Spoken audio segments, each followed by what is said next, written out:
there is an argument that it was refreshing to see a man stand up for a Black woman publicly. I was gonna ask, there was something to that. I think every Black woman for about 30 seconds was like, that's right. Because we don't get that type of protection on a day-to-day basis. Oh yeah, Will and Jada went home and had the best sex they've probably had in a long Best sex of their life. Best sex of their lives. Yeah. So there was something to that. And according to a poll, I think that they took within 48 hours of this happening, 56% of women approved of what Will did. So for all of our talk about toxic masculinity, all of our nipples sure seems to be hard right now, or at least 56% of the population of women's nipples seems to be hard around Will Smith and President Zelensky, right? Like all of a sudden he's like Thor. I mean, what's he Thor for? Like, yeah, he's in a war and yes, they're defending themselves, but both sides are murdering people. So here we are on one hand talking about we don't like toxic masculinity. We like guys in flip-flops who tell us that they're feminists. And at the same time, within 30 seconds of that, as soon as we saw traditional masculinity, everybody's panties got wet. Or 56% of the population's panties. Right. And if you want to ultra wokeify it, then what people would say is, well, Zelensky isn't being toxically masculine. He's doing traditional masculinity because some people act like all traditional masculinity is toxic, whereas there's ways of being traditionally masculine without being toxic. And I would say the difference is Zelensky versus Zelensky. Okay. So your argument is Zelensky is displaying masculinity. Will Smith displayed toxic masculinity. I think Will, sure, but like I'm not even here to get on like the whole toxic masculinity piece because there's been so much other ink. There's been so many things, ink spilled and think pieces written about that.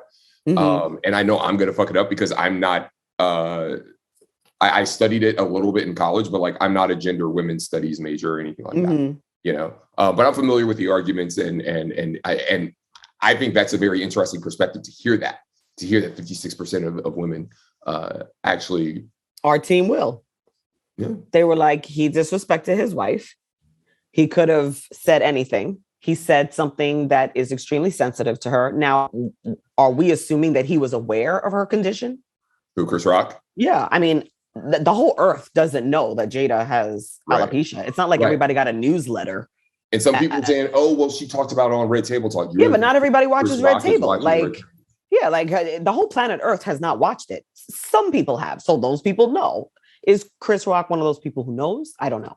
I'll tell you the one thing that would put this at 100% support is if instead of alopecia, she has, cancer, cancer and she's bald. Right. But then she doesn't. It's like the entire world is like, yeah, that's right. Fuck him up. Right. But she doesn't. Again. She doesn't have cancer. It's alopecia. And how that changes the entire fucking calculus of this. Absolutely. And I mean, Bill Maher said on his show, like of all the things that has happened in her life, if this is the worst of it, I mean, I'm not playing the world's smallest violin for you. I mean, you don't have cancer. You are a successful woman.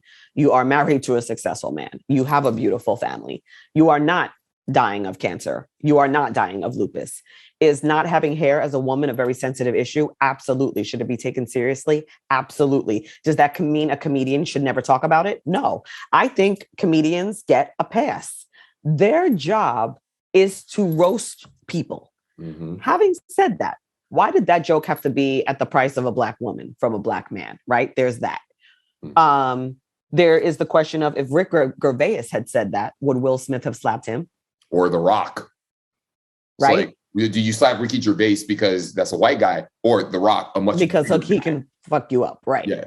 So there's a lot of layers to it. I think that is even more important than just Will Smith lost control. Like, so what? Everybody's lost control from time to time. Was it whack? Yeah. Is he Jeffrey Dahmer because of it? No. Like, if this is his greatest sin, I think we're all going to live. So it's not a big deal to me in that sense, as in the scale of criminal behavior. This isn't even really on the radar for me. It was just disrespectful. And it was in poor taste to see two Black men acting like that, staged or not. I don't like to see us in that light. Having said that, it was nice to see a man stand up for a Black woman. Having said that, I mean, if anybody else had slapped anybody, like, where was security? Right? Like, how come security wasn't like, wait a minute? I mean, isn't it instinct for if someone hits someone else, the security in the place would, I mean, not for nothing, like Will Smith finished the night, went to the Oscars after party. Mm.